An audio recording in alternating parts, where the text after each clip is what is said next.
Well, wow, it's been quite a time we've been having. They say that life is what happens while you're making other plans, and that's certainly been true for me this last little while.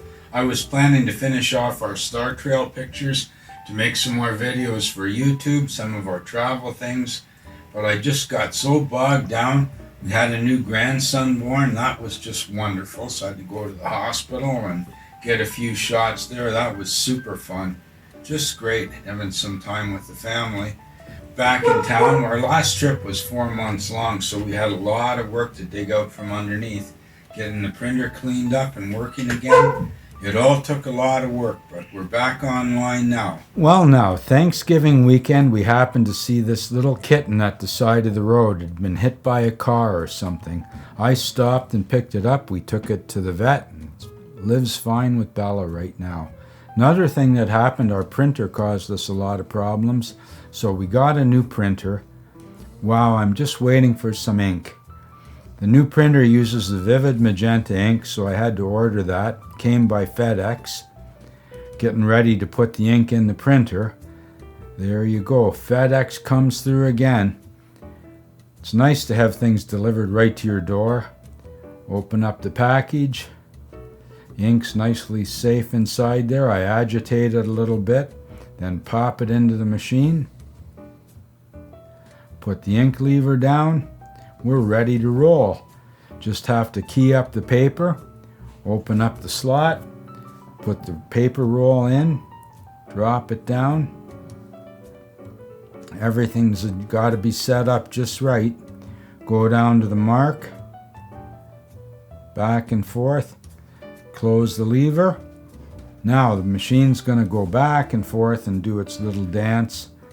Measures the paper optically and a bunch of different things. I don't even know what all's going on, but it's getting set up. Now we got our cards ready to print. We're going to send the cards off to the printer. Away you go. You can see all the little ink levels there. Every one of those is like $150. Sure adds up. There you go, the printer's running. It's pretty loud. There's Bella playing with her little toy bone. She won't let me have it. She loves that squeaky bone. A friend of mine brought us that. She just loves it.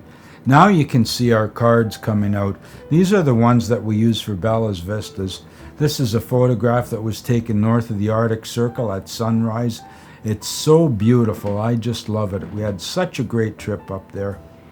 Just walking down my stairs now, taking a little break. Bristlecone Pines, Death Valley, a lighthouse in Newfoundland. Wow, beautiful photographs. It's a trip. It's just like going through my life. Every time I go down the stairs, I see all the places I've been to. This place is along the Alaska Highway. I've camped there several nights. This was the best northern lights we saw there. Here we are in Theodore Roosevelt National Park with a beautiful bison. Wow, here's the canvas prints. They just came off the machine. We're going to frame these. The way I'm going to frame these is to laminate them to foam core. Here's the prints. First thing I have to do, let them dry. They're nice and dry now. Got to keep them clean. Now I'm going to take the ruler that I have, which is a cork back ruler, and my knife. I'm going to cut the prints down exactly the size, because I'm going to dry mount these prints with Bien Fang film. You want to be very careful. You don't want to cut yourself and get blood all over your prints. You don't want to take a chunk off the print and have to start out all over again. It's a painstaking process making these. One of the nicest things is that board that I cut on. It's a self-healing cutting board. Before, you used to go through so much backing board and have a mess all over the place. That's really handy. So I'm just trimming down the bison now.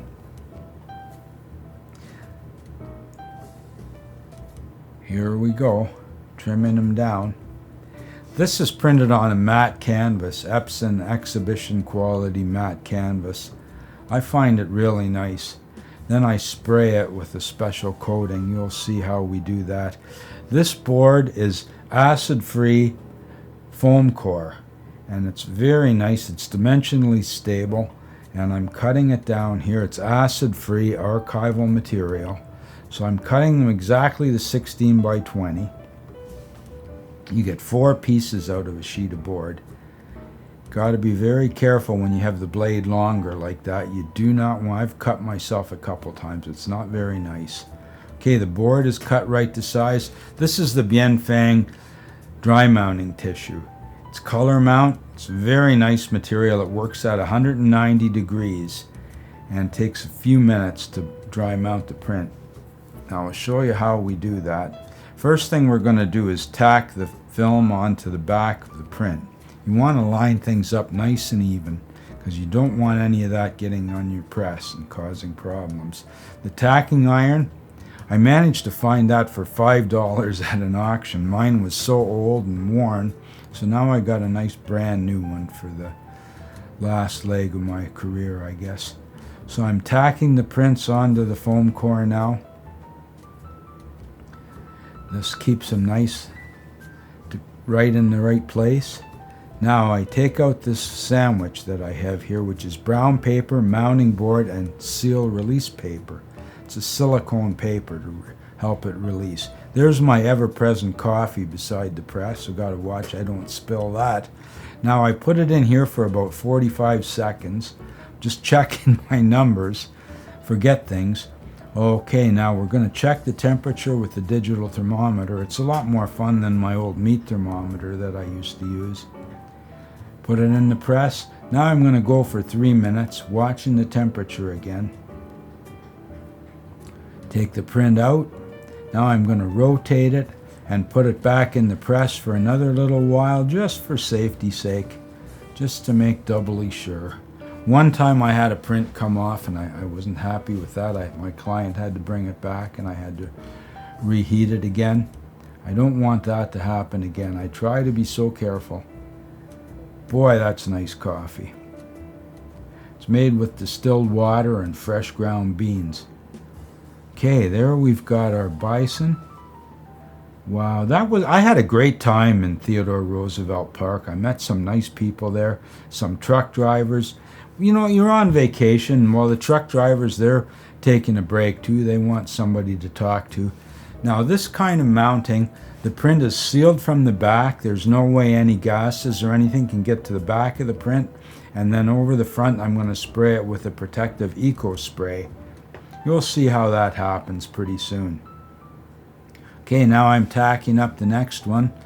This is the Starry, Starry Night picture that I shot on Highland River, and it was such a nice place to camp out. Really nice. We've had such nice boondocking spots. The past 5 or 6 years we've had so much fun camping out. Okay, there you see the sandwich again that we're going to put in the press.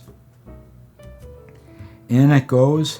It's a Seal commercial press. I've had that press since 1970 something, 73 or 72. It's a beauty.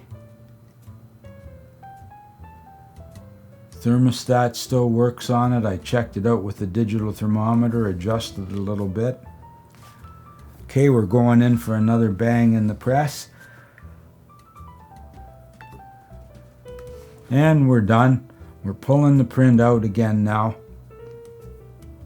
And there you go. Perfectly dry mounted. Oh, I love it.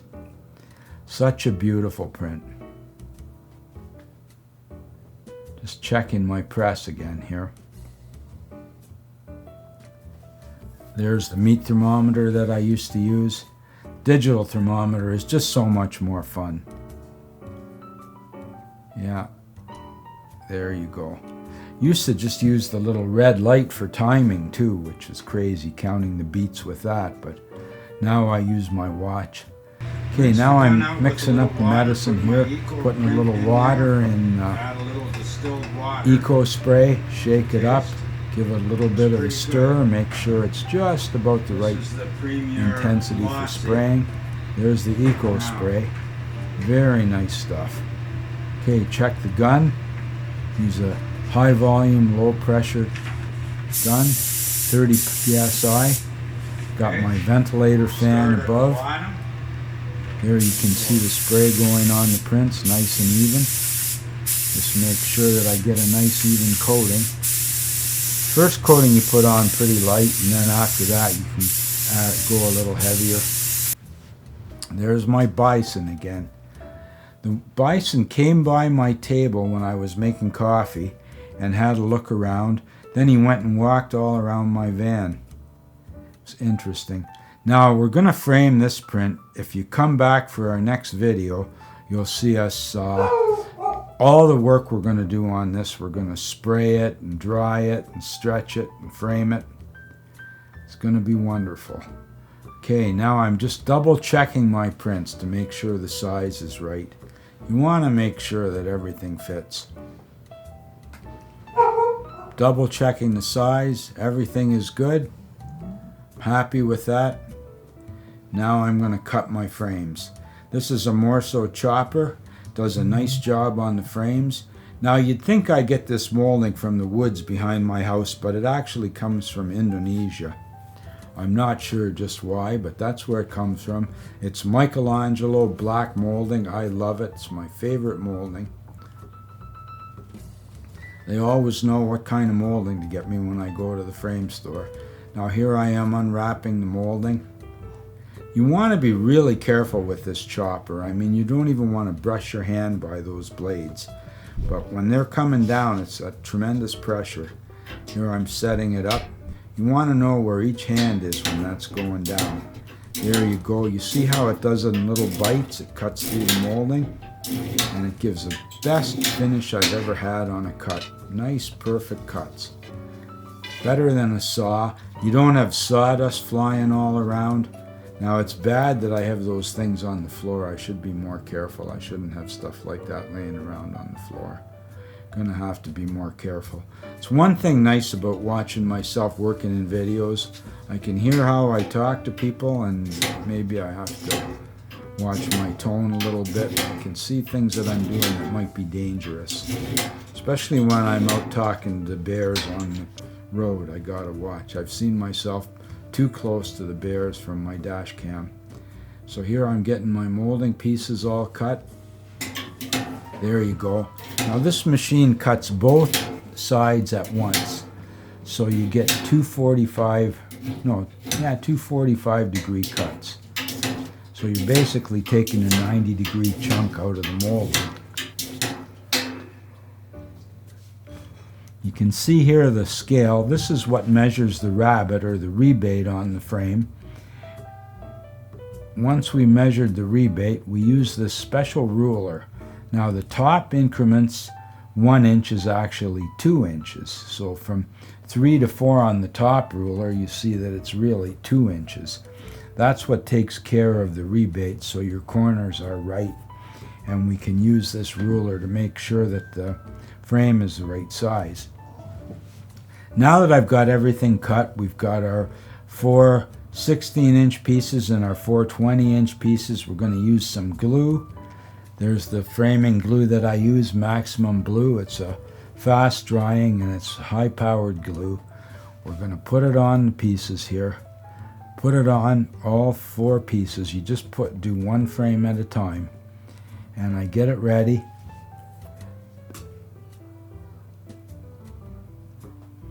Smooth the glue all over.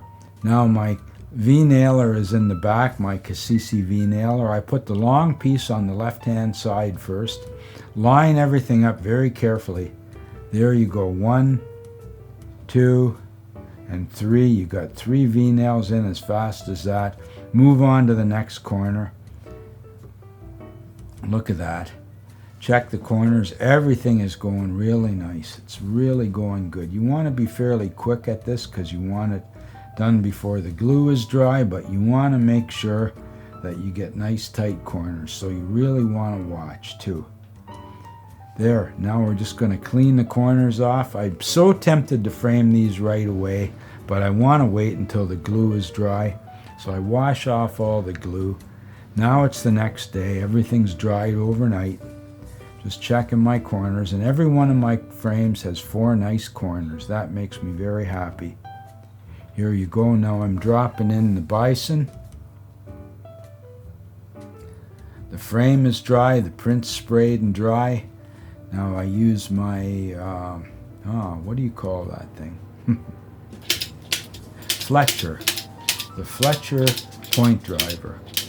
And that just does a wonderful job. It's a very expensive machine. It's a couple $100, but it's well worth it. Now I'm using some double stick tape here. It's archival and everything like that. Put it on. There's a gun that you can get to put that on, but I figured it'd just be something else I couldn't find. Then I put my paper on there, roll it out nice and smooth.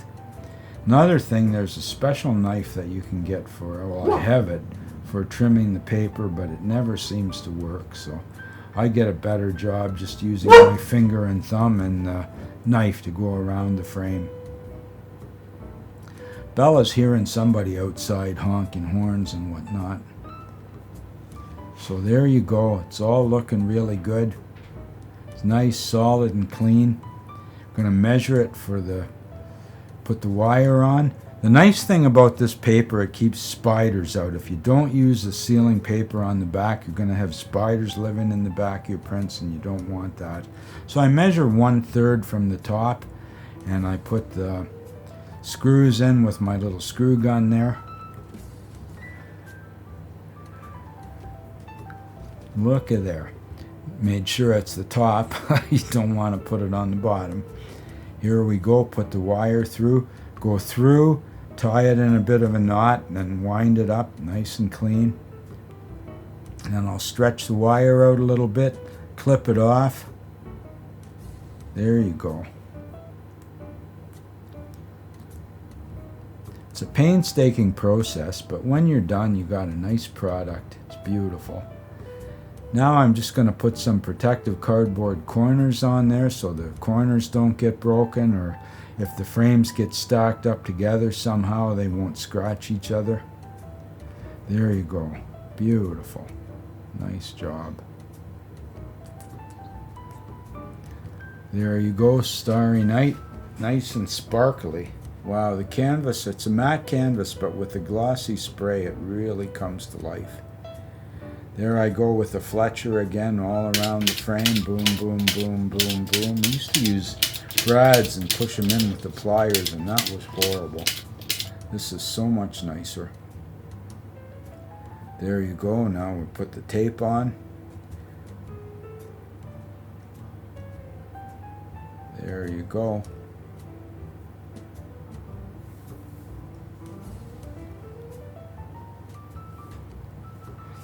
Smooth the paper out, cut it off with a knife.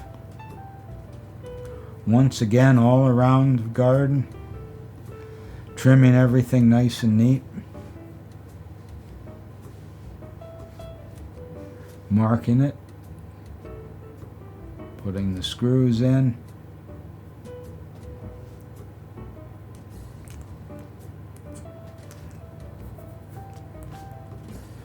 There you go. This wire too is a soft strand stainless steel wire. Everything is so much nicer than it used to be. All the materials that we work with are acid free and archival and stainless, and the glue dries fast and it's acid free. The material, the molding is so nice. And there you go. There's my 2 prints. Wow. I'm really proud of these. This was a wonderful trip across the states. Here we are, Ruby Beach in Oregon. If you come on back to the next video, you're going to see all the work it takes to get this print ready to go. Thanks for visiting Bella's Vistas. Please like, subscribe. Come on back again soon. Ring the notification bell so you'll be advised of our future videos.